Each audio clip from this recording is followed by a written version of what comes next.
going for it. Am I saying that correctly? It's not too bad, but Steph is good. Good. Okay, I'll go with Steph. My mush mouth from Louisiana doesn't always. No. He said it right. Stefanos is great, but don't. It's a tricky one. It's Greek. It's a little complex. Perfect. Matt's really easy. It's no one has any problem with Matt. Yeah. So you talk about overcoming fear, and you talk about fear being this kind of driving force in I think a lot of people's lives as a thing that holds them back. And so I'd love for you to talk a little bit about fear in relationships and how that leads to intimacy. And is that something that's always been there, or is this something that's continued to kind of grow with the way modern culture has changed? Yeah, I think we're obviously we're motivated and driven by various aspects of self, biological, psychological, spiritual, emotional, etc. Emotional being somewhat not somewhat, but being biochemical, electrical, and that.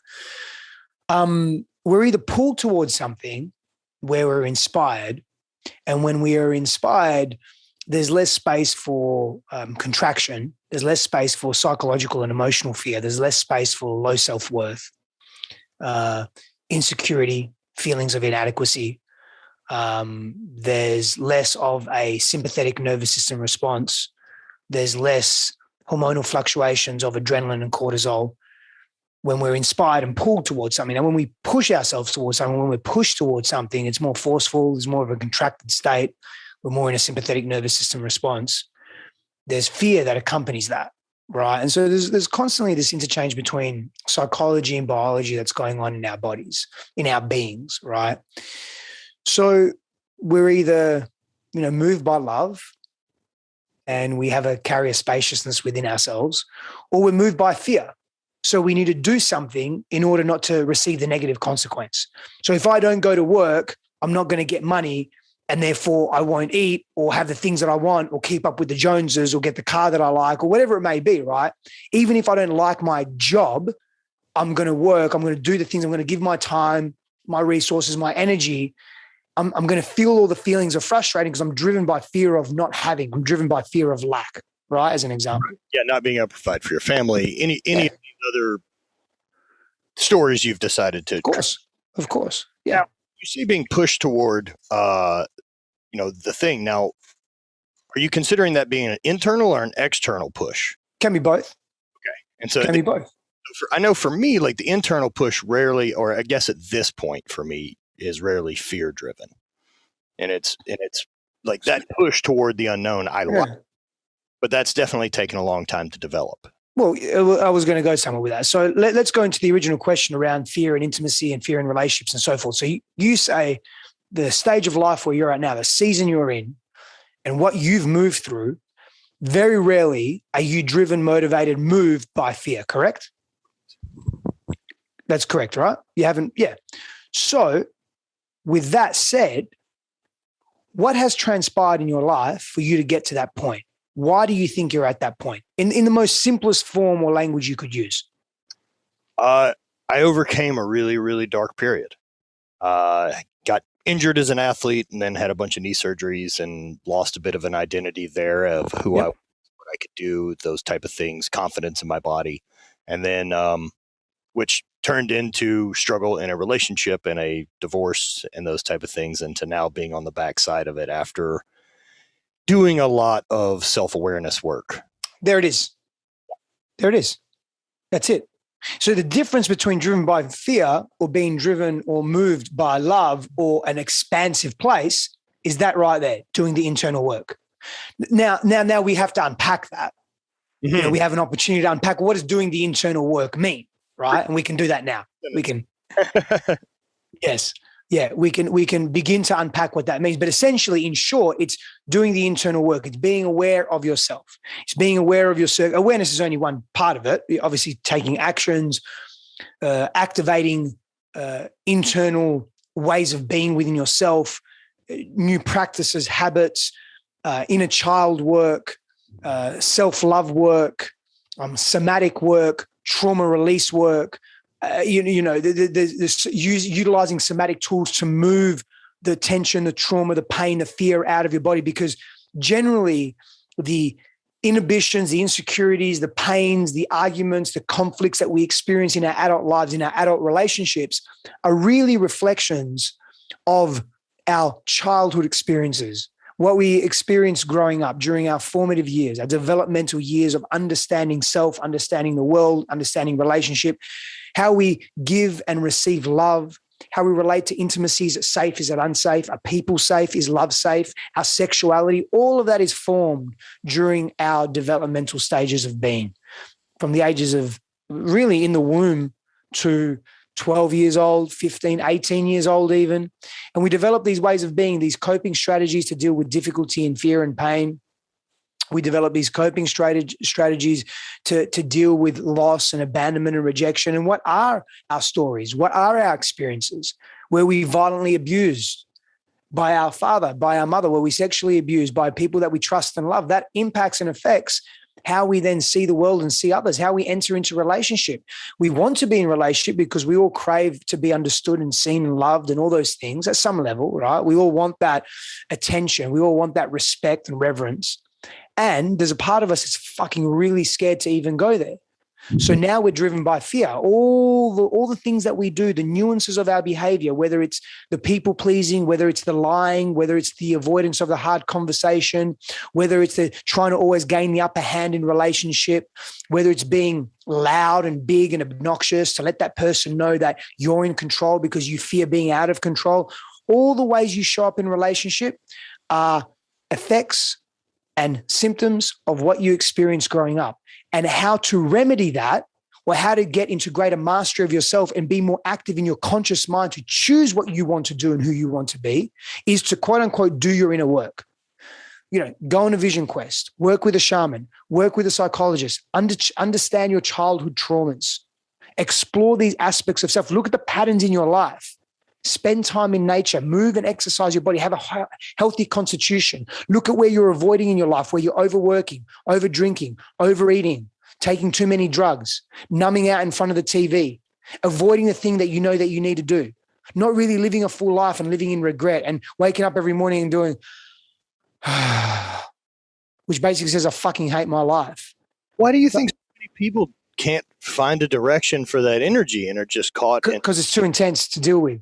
Okay. Because what happens is when the body experiences, a great question, and it's a simple answer, but a very difficult one to go into. Because I would premise that,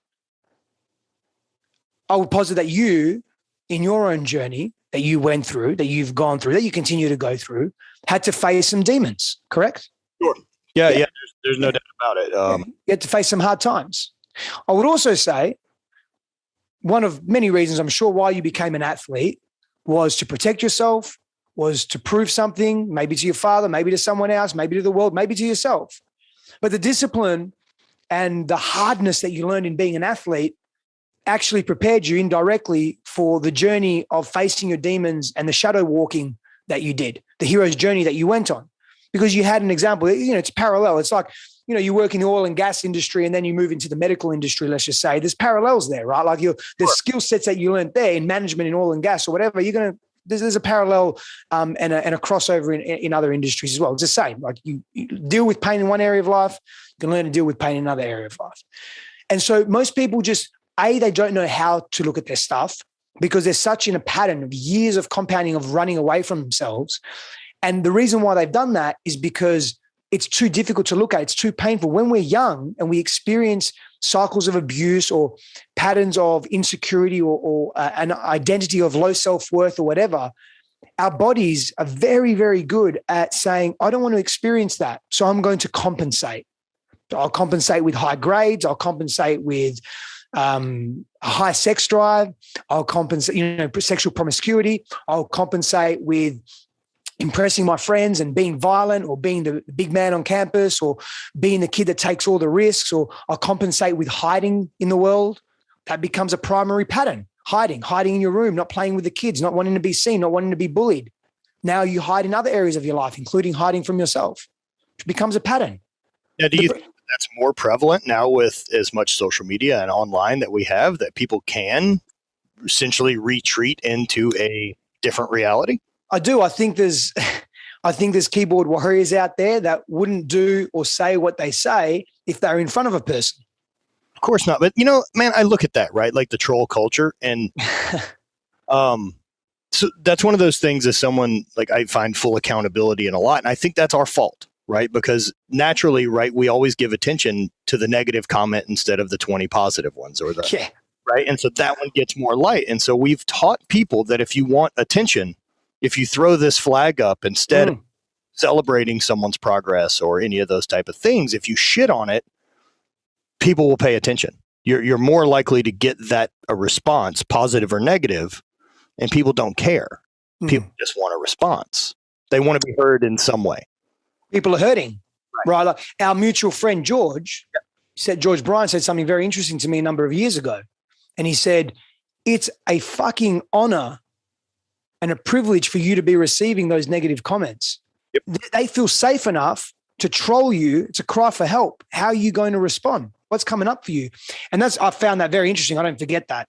And the other thing that I find interesting as well is what you're saying is that we focus on the one comment out of 100 that's negative and the 99 that are positive, right? And which can be a very fairly accurate.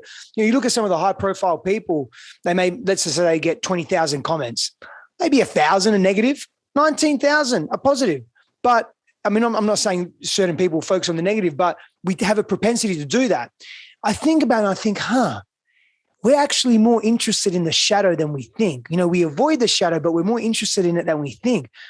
The shadow within ourselves, it plays a role. It's a messenger, right? Like the darkness that we have within ourselves, you can call them demons, you can call it darkness, you can call it the shadow. It plays a role in our identity. It forms part of who we are, but we keep suppressing it. We keep fracturing ourselves. Like take anger, for example, right? Particularly with men have been told that anger is bad. But at the same time, your anger is good, like anger on the football field, right? Anger playing rugby, whatever it may be, like anger in sports, aggression in sports is good. And we reward that. We reward the CEO who's aggressive, right? Yet at the same time, we don't want men to be violent. And so our nervous systems and our minds are confused, number one. But we demonize anger. And anger is an emotion. There's no negative and positive emotions. It's just emotions. Right. We judge and we compartmentalize and we label, right? And that's fine. Like if we were overtly aggressive and autocratic and oppressive and controlling and forceful, that's not a desirable place to be. For most people that are being that person, most people on the receiving end of that, that's not a desirable place to be. And that's not going to, I think, evolve our species, but there's no negative emotions per se. It's just counterproductive to our evolution, expansion, and growth. But you look at anger, and then you've got and I'll use myself as an example. Like I grew up in violence and volatility and anger, a lot of aggression, a lot of rage from my father, from my mother too, right? And so as a little kid, I compartmentalized and I shut that down and I went into sadness. I didn't want to be angry. I thought anger's bad. So I learned to numb. And so I numbed these parts of myself. Now as a teenager, I couldn't numb anymore. I was so fucking angry, being bullied, my parents, like my family home, and I got really angry. I became a bully a little bit, not a lot, but I became violent. So I started fighting, started showing people how tough I could be. Stop picking on me, right? Yeah. And then as a young man, a young adult, much of the same, but I had this very weird relationship with anger. Try to be all calm, try to be placid, try to take this moral high ground, but I never really connected with my anger. So I was told my anger is bad. And it's not until I started doing really deeper work where I came into deeper communion with my anger. Because up to that point, I was either numbing it out or it was leaking out. And either way, I was hating parts of myself, ignoring parts of myself, and therefore feeling broken and fractured. Now, I wasn't broken and fractured. I'm whole. We're all whole beings, but I felt that way. And so because I felt that way, I felt broken and fractured, I had to compensate. I had to make up for. So not only did I have to compensate for my anger, so I had to do other things in the world that would be good to elevate my status, make more money, have sex with more girls, whatever it may be, cheat on my girlfriend and look cool in front of some of my friends, like all that shit. Sure. And not only did I have to compensate, right, I had to start seeing myself differently. So my identity started, my ego started, I started playing with my ego and I felt broken in the world and I couldn't sustain that. And most men will go through that process, particularly in relationship to anger. And they don't know how to be with their anger. So they can either completely shut it out or it leaks out. Yeah. There's just I see that a lot, like especially now, where that's considered such a aggressive overtone attack that there's not a great outlet for it. And like I know an older me now at almost 40 compared to me in my 20s, right? Like there's occasionally I run into it where I'll get really frustrated and angry, and I'm mad that I don't know how to flex that muscle as well as I used to anymore. And trying to figure out the right outlet for it that isn't pointed at people I love, as it just being an overflow of me getting rid of some of that energy. It's tricky. It's tricky, but that's further down the road of dealing with anger. But like where you're saying, like in the early, finding out how to deal with that. Now, is that due to so much of that ego is built on your perception of how other people see you instead of how you're actually seeing yourself? Yeah, well, both. So it's how I see myself, it's how I think people see me, and it's how I think people think that I see myself, if that makes sense. Yeah, there's a lot of expectation. There's layers. Like you're thinking you're basing something on how you think someone else thinks. Yep. It's 2 layers of it. Yep. And I'm acting in accordance with that because I don't want to be pushed out. And it's a primal thing. It's an evolutionary function of remaining safe. I don't want to be pushed out of the in-group. Right? No, none of us do. None of us do. Whatever in-group we identify with. So in subtle ways, in unconscious ways, we will behave in accordance with not the goal of not being pushed out of the in-group, not rocking the apple cart, because that's our safe haven.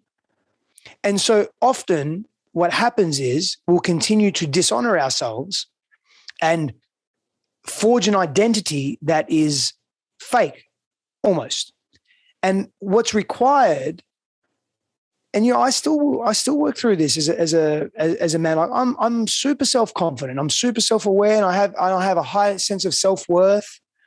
Sometimes I slipstream into arrogance as well, and I do my best to check myself and learn from that, and not punish myself for it. But even me still, like I can see myself sometimes behaving in ways that is because I still want to be in the in-group.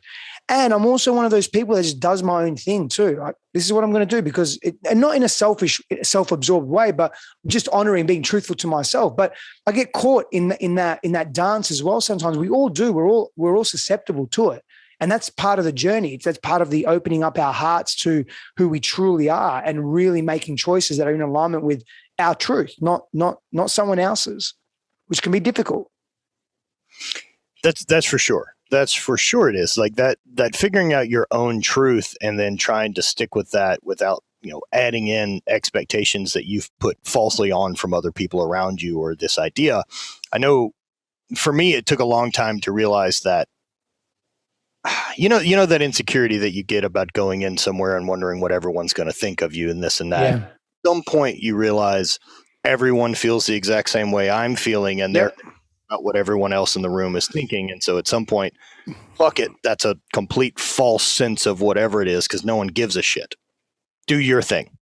And that's what people notice. People notice confident people that do their thing because they want to be that. And it seems like an obvious thing to tell people to figure out who you are and lean into that. And then it attracts the rest of it. Like you can't circumnavigate that point to go forward, it seems. Now, do you see more of this? I mean, for me, look, I didn't grow up with any of this existential information. My parents weren't talking about it. And I look at my childhood and there's shit in it, but overall was great. But it's great as a comparison to people I know who had really rough childhoods. But that doesn't mean that there isn't trauma in it, right? Like I look at that now with, do you think that everyone comes out of childhood with trauma? Yes and no, but let me really clarify that. Number one, we should never negative trauma is the problem. Sorry? Just a negative connotation toward trauma. Yes. That's part of the issue. Yeah. And I shouldn't say should and never together. I'm just minding my language, right? Sure. It's important. It really is important that when we look at trauma, we don't compare. Number one, because trauma is less about the experience and more about how the individual received and interpreted the experience and how they process that in their psychology and in their biology, in their nervous system, and essentially in their sense of self. And so that's really important to note, the comparison piece. Not everyone experiences trauma per se, and there's big T trauma and little t trauma. There's chronic acute trauma or chronic or acute trauma, and then there's chronic and acute trauma. And being locked in a basement for 10 years, being starved by your parents, sexual abuse, chronic physical abuse. Like there's being in war. There's big T trauma that's very overt and very clear. And then there's subtle trauma. There's unconscious psychological warfare that's not necessarily intended for warfare, but psychological warfare. But it is like your parents gaslighting you coming home and saying, "Look, Mum, I got an A-," and your mum's like, "Why didn't you get an A+?" Just simple as that. And that little things like that happen over a period of time, or your parents comparing you to your siblings, or why can't you be more like Harry? Harry's better. And then all of a sudden you develop this complex and it compounds. And maybe you were just bullied just a little bit or teased just a little bit verbally at school for a week. And that's all you've ever had per se. But wow, has that impacted you? So it's very difficult to compare trauma. And people aren't perfect. Parents aren't perfect. Like I'm just, I don't know. Are you a father? You a parent? I'm not. No. Well, I'm about to be. I'm 39. I'm about to be in March. Congrats, and thank you, brother. Yeah, thank you, little baby girl. And good for you, man. Congrats. Yeah, thank you. And I thought I'd never have children up to probably 4 or 5 years ago. I thought I didn't want children because of my childhood, right? But I'm not perfect. I have a feeling I'm going to be I hope to be an effective, great, loving, father. Look, all the virtues that accompany that, and that I perceive to be a good father, a good parent. But I'm going to make mistakes, but how we repair really matters. My point is most people don't know how to repair from making choices that hurt themselves and hurt other people, and they don't repair in a timely manner because they've never been taught and they don't know how. I've done deeper work on myself. I'm in the space. Like I'm trauma informed. I work with trauma, and I'm still not perfect. Like when we're in our own stuff, we can have all the intelligence in the world, but when our prefrontal cortex shuts off and we start operating from the hindbrain and the primal self, like all that shit goes out the window. So it's a practice, right? It becomes a practice. But my point again in saying that, sorry, it's a long-winded point, is that we're not perfect as humans. So the yes and no, do we all experience trauma? To some degree, yeah, and that's okay. It's part of life. Just like sex is and love is and eating is and, being in different terrains is and climbing mountains and all those things, it's just part of life. And not everyone experiences acute and chronic trauma though. Not everyone experiences intense trauma, right? And that's a fucking good thing. The society needs more of that. But to some extent, we will experience something that's going to really challenge us. And then how we interpret that during and how we're supported through that when we're children really informs how we turn out as adults. Sure. And I guess I would almost look at that as just challenging life experiences, vocabulary wise, what I would use trauma, because trauma does have such a negative, but for sure, like we're so definitely shaped by our childhoods. I was talking about it with a friend, and like, I remember growing up and having somebody who's like, their house was a disaster. And like now looking at it as an adult and thinking back, like, oh man, they had some hoarding issues and some just like, I don't know if hoarding or just not picking up, either way. But you don't think everyone's house, like you only know your house, for a long time. That's where the most of your experience is. And especially with our friends who had a similar growing up background, small town, like everyone's houses were pretty much the same until you went into someone's that was different.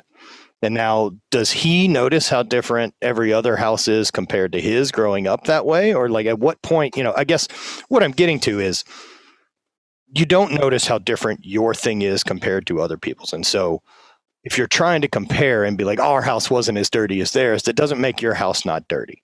And so when I went through a bunch of chronic pain issues, my knee and hip, I would get a lot of information, or not information, but I would get a lot of messages from people that reached out and they were like, I'm dealing with knee pain, but it's not as bad as yours. And I'm like, yo, that doesn't make your fucking knee not hurt. Like I'm not winning the fucking knee championship, dude. If you have pain that keeps you from doing what you want to do on a daily basis, we have something in common. Right. And so that comparison of trauma and pain is such a really strange hole that we dive into as people to protect ourselves from actually, I don't know if it's protecting from doing the work on ourselves, or is it keeping us from admitting that something needed to get done, which I guess is basically the same thing. Basically the same thing, that and more as well. And, I would say something interesting. So someone like yourself, I don't want to claim to know you in that way. I'll use myself as an example, right?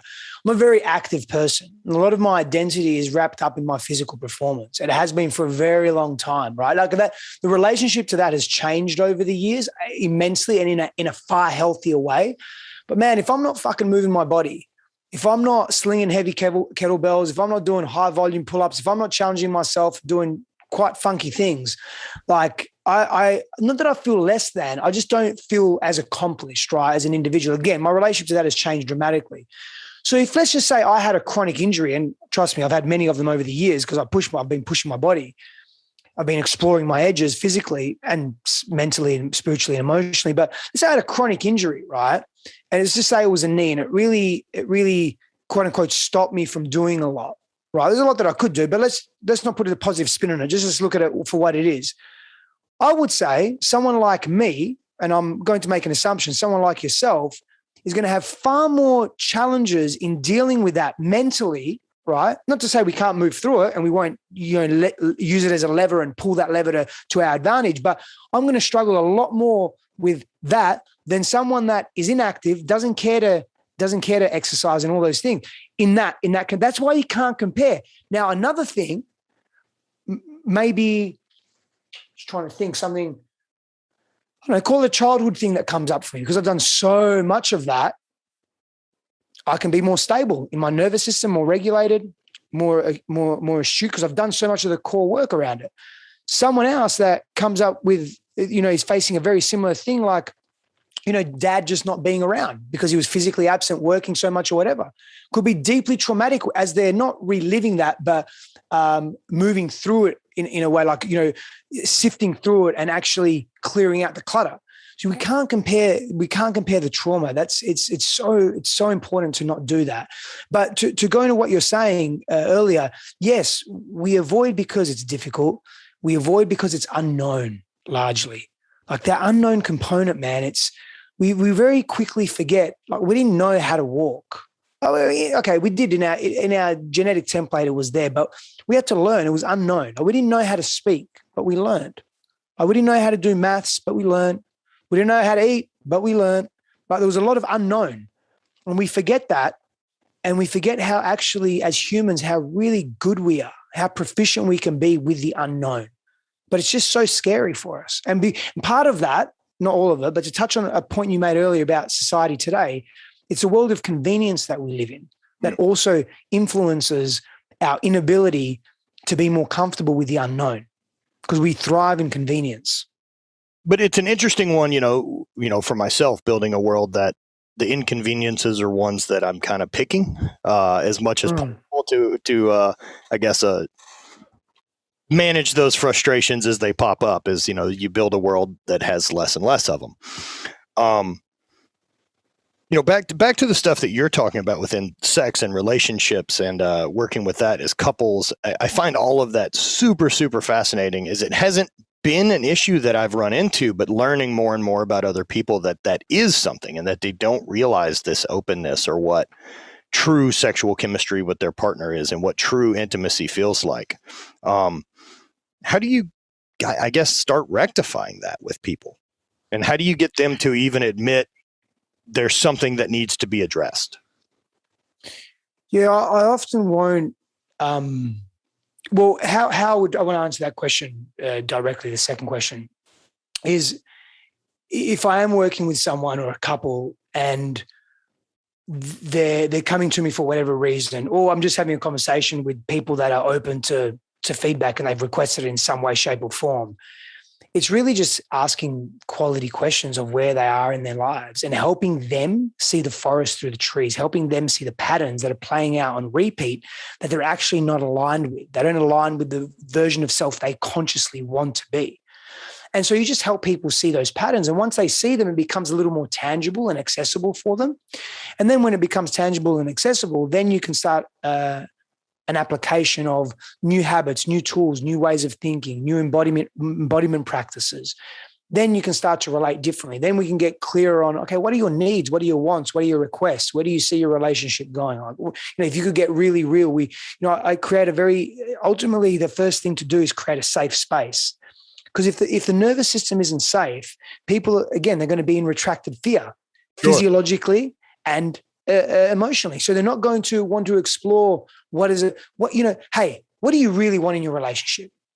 Because what I'm hearing you say is you want sexual variety in very many people. You want a polyamorous relationship, but you don't want to admit it. I'm just giving you an example, right? Yeah, right. Well, yeah, and people don't want to admit it because they're scared. And so we're going to get them out of fear to be in their truth so that they're not judged, criticized, humiliated, or rejected for their truth. That doesn't mean the person or their partner can't disagree with them. It means that they can't be judged, critiqued, humiliated, and rejected for their truth. And most people, I would say most people in their lifetime have, if not everyone, has experienced either judgment, either critique, either humiliation, either rejection, either abandonment, right? For sure, whether externally or internally. Correct. That's right. So we've got to get them feeling safe enough to really speak their truth. And then from that place, then you can start, can the relationship heal? Yes, great. If so, how? Let's explore that. If not, then maybe the best thing to do is actually not be in the relationship. Man, I think about how hard that, admitting that truth to yourself and again, finding that safe place, has to be. I mean, I think about, with your own sexual picadillos, I guess, if it will be, your own taste, your own kinks, whatever it is that everyone has, and how hard that is for even people to talk about in a straight relationship, right? That does kind of follow societal norms or whatever you want to have. I can't imagine how hard that has to be, especially thinking 20 years ago for someone to come out, for someone to admit that their truth is following this other path that is completely unaccepted. And so what bravery that takes. And then, I mean, if people can't even do it in their safe, straight relationship, right? A perfect example would be like, I mean, guys that would never, ever allow butt play, right? Because it's gay or it has this taboo or any of these type of things. I guess it still just amazes me, dude, that we have such a taboo wrapped around sex when We do. Clearly everything points to this is a thing we like. Whether that's the amount of pornography or how pornography drives technology, like what a driving force and industry that is in sex toys and everything. And guys like you being able to operate as coaches, and how many people are out there trying to help people find more fulfillment in this realm, yet it's still such a taboo subject that we're not even discussing, that most people have either issues with or don't like. Is that just left over from this puritanical bullshit that formed our country, that we're not talking about sex and pleasure in a way that it's pleasure, instead of it having to be this connection with Christ and building a family? Oh, I think there's many factors that influence that. I'm sure, imperial rule hundreds of years ago has affected that, and the British culture and their prim and proper way of being, and the way that their relationship to sexuality. I'm sure Christianity and other forms of religion have also impacted that as well. I mean, ultimately, sexuality is freedom, man. Sexuality is fucking power, and major institutions, corporations, governments, religious sects have sects, SECTS. They have realized that for millennia. And so they've tried to suppress and control that, because you control the masses and you control the power that can be generated through sexuality, right? Not just with the act of sex. Sorry? Yeah, back to using fear as the control. Yeah, that's exactly right. That's all it is. That's all the play is, right? But it's not just the act of sex. It's sexual energy and the spiritual aspect of sexuality as well, which I'm still discovering. I think we I'm sure there are masters out there. I definitely don't consider myself a master. I feel I'm a novice in this space, and I'm sure there are masters out there, and even the masters would say there's an infinite realm of discovery in this space, right? And there are many charlatans out there as well. Many charlatans. Man, I could tell you some fucking stories. Yeah, but that's going to. I mean, look, in my world of strength and performance, like we have just as many. I mean, there's no. Sure. If people are willing to be led, there's someone out there willing to mislead them. I love that. I fucking love what you just said. I mean, it's so true. The same deal as, look, as long as things are competed, someone's cheating. Yeah. And that's just the way it is. It just takes you to develop enough of a filter to understand bullshit. Yeah. But you got to. The more you connect with your own bullshit, the more you appreciate and accept your own bullshit, the more street smart you're going to be. Simple as that. Yeah, absolutely. You just get better at sniffing it out. Man, the sexuality thing, because it's been very important for me. I enjoy that side of my relationship. I love that act, that connection with my partner. That it's always been very, very important to me. It seems strange that I guess that it isn't to some people, and that people are completely indifferent toward that energy. And I'm sure you deal with couples that have a complete imbalance in those type of things, whereas one grows through a more asexual chapter of their life, and then one, accelerates to something different. I definitely ran into that a little bit in my previous relationship, where I was interested in other things. And I don't know if that was, I knew that where I was headed isn't where I wanted to go. And so it was time to start exploring anything else that wasn't that direction, if that makes sense. But, now I know that it was by far something more I needed to sort out than it had anything to do with inadequacies of my partner. And at the time, I didn't see it that way. Yeah. Often we won't, particularly with sexuality. It's such a personal thing, and it's such a sensitive topic for us as well, because I mean, just in general, the ego would likes to blame and project outside of itself, because assuming any responsibility for any dysfunction or difficulty or challenge or whatever is happening in our lives that is just very uncomfortable on the spectrum, it's easier to project and blame others and say, well, your sex drive is low, or you don't like the things that I like, or it's not as important to you, so therefore there's something wrong with you. It's not that I want it too much, it's that, I want it too little. It's that you want it too much or you want it too little. Like, we do that, right? And ultimately there's so many layers to sexuality, man. There's such vulnerability and rawness that comes with it. It can be so hurtful and painful for so many people. Not necessarily because they've been sexually abused. That's part of it, absolutely. And there's a high percentage of women and men that have been sexually abused or have experienced some form of sexual assault, which really cause inhibitions and retractions, right? And a numbness and a low sense of self-worth. And, when we feel violated, it's very, very difficult to deal with that.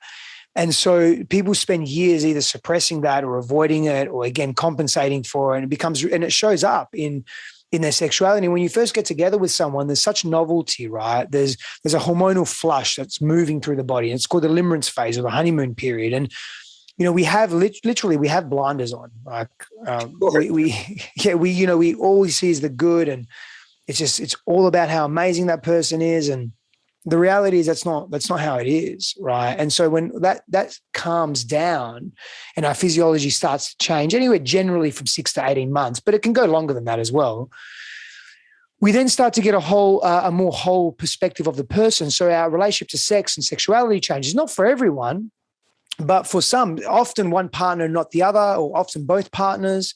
And then they think, well, we were so sexually active in the first 2 years of our relationship. Now we're less sexually active. And no, it's not only the frequency or the quantity, it's also the quality has shifted. You're intertwining your lives more, whether it's financial, children, family, responsibilities. So your life is becoming more full with other things. And we tend not to prioritize ourselves. And plus it's waned a little bit, right? So the glow of novelty that glow has, and variety has just come down now. And so it's easy to do that. And then it causes friction. But really what's happening is it's just pushing on old wounds that are unresolved. And it's not always related purely to sexual wounds. It could be, it's ultimately related to low self-worth. It's ultimately related to shame. Shame is the biggest one. I mean, really, I'll stop talking there and just say shame, because that's really what it is. And the layers of unconscious and conscious shame that we hold within us. Now, talking about that, like, that early honeymoon stage and novelty and, long-term relationships, still finding this adventurous sexual energy to explore and try new things, right? And I can see where people run into that, because during the novelty phase, I always think of that as this exploration of, like, you're both now figuring out how each other works and, like, how your two machines work well together, which could be different than your previous partner's X, Y, and Z, just different energy. But as that continues forward, like, if I know what buttons push for her to get her to where she's trying to go, it tends to make more sense to try to push those buttons, right? Like, it also fills your self-esteem cup and your ego as well, right? That's what it does to us. I'm pleased. Yeah, of course, right? Like, I definitely know there's definitely different sexual energy. There's definitely some times where I want to do more of the giving, and sometimes where I want to do more of the receiving, right? I guess what I'm getting at with sexual novelty over the long term in a relationship, because if I do figure out what works per se, and I look at that, in it for a metaphor to use the weight room, if I know squats get me stronger, I don't need to spend a bunch of time trying to figure out how lunges can replace squats. If I know this is what gets us off, and that's what we're, getting toward, then why wouldn't we go that route? Yep, I hear you. It's a very linear way of thinking, which is very masculine, right? No, it's not wrong. It's just not always going to work because we're such multifaceted beings. And it may work depending on people's preferences as well. And it may work if people are really attached to routine and continuity and habitual patterning, which we all have an element of it, but everyone's different. Like, everyone's risk tolerance is different.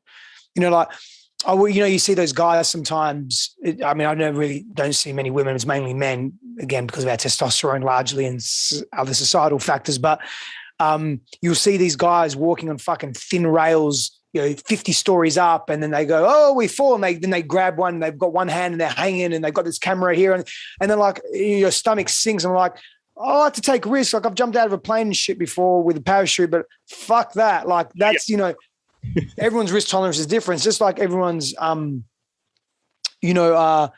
routine, need for routine is different as well, right? And how routine makes people feel safe. Because often what it is routine is just helping people feel safe. So there's unconscious layers and tethers that come through. Like, you don't just look at the behavior, look at what's underneath the behavior, look what's underneath that, look what's underneath that. Like, it's an onion. Just keep allegorical, right? Just keep peeling back that shit. Yeah, well, because that totally makes sense, right? That if I know this is what helps get her off or me get off, that makes me feel like a better lover.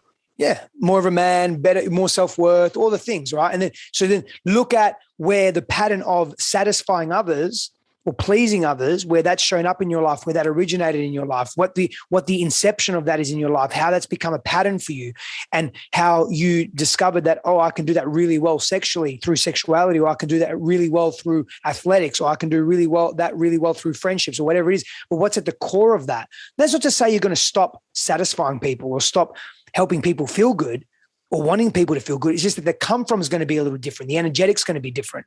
And when the energetic's different and the intention's different, people feel that. It's called neuroception, through their own nervous system, through the unconsciousness of their nervous system, through their neuroception. They will feel your come from. Is your come from needy and desperate, or is your come from, from self-worth and confidence and elation and curiosity? They'll feel that in your nervous system. Again, contraction, expansion. That's what it is. Is the nervous system contracted or is it expanded? Yeah. No, I like that. I like that. I think about, how that affects with the intention or expectations, even going into those sexual encounters, right? Like, I know, having the intention of, myself and my partner now being able to be like, we're going to be playing. Like, there's a difference. Like, if the expectation isn't just the orgasm, sexual gratification at the end of it, then there is a different aspect to why you're going into the act. And that to me, opened up a lot of freedom. And I think a lot of people are reward based. And so it's like, we come, we got what we wanted out of it. We got the chemical spike. We got the connect. I'm a good lover. She's a good lover. We're both happy. We fall asleep, on to the next day. But you're not actually having this intimate connection with each other that's vulnerable and playing around and exploring each other and seeing what else is about. Yeah. Yep. That's right. Now, do you work with people trying to get out of that routine of like how to start implementing, I guess, a more adventurous personality into? Yeah, for sure. Yeah. And that part of that is clearing any blocks they may have that they're not aware of, to allow the expression of that, clearing up the shame. Yeah. Moving and shifting the shame. You had a quiz for love blocks. Yeah. I'll let you go into that a little bit, like where, I guess, since you've been able to systematically break it down to have enough of a quiz to target it, what love blocks are people running into? Yeah, that assessment is pretty comprehensive, actually. It's for an assessment, it's pretty comprehensive. So, fear of intimacy, fear of loss, fear of abandonment, fear of rejection, right? Like they're essentially, it's the quiz or the assessment is going to help you understand what are your fears that are blocking you from love, blocking you from experiencing yourself fully in another or in relationship. And usually it comes down to those 4 or 5 essentially. Fear of commitment is the fifth one. That all makes sense. Yeah. Figuring out where those are, then figure out each other's safety and how to. Yeah. You going down this path and finding this side of your life, I mean, I feel a little weird not to ask. Did any of this start with plant medicine? Did it? No, it didn't start with plant medicine. And I have a very strong firm perspective on plant medicine. And I'm a massive advocate of plant medicine. And I have journeyed with plant medicine and sacrament many, many a time in my life, and will continue to do so. It's a beautiful medicine. It's a beautiful opener and consciousness expander. But it didn't start with me with that. It started with deep psychological and emotional and spiritual exploration in a familiar state of consciousness, which is, our everyday selves, right? Without taking myself to very unfamiliar states of consciousnness, right? Yeah. Although I have been there many a time and will continue to do so. With great reverence, though. Yeah, it seemed to me that kind of once I had leaned into the self-discovery portion of it, that avenue opened itself up for me a lot with the plant medicine. And I know for sure that is something I'll have to be involved with the rest of my life. It's just been too shaping and too positive of an influence on me to be able to deal with my own bullshit well. I just didn't know if that, I guess probably wasn't the catalyst to get started in your path. No, it wasn't the catalyst. No. However, it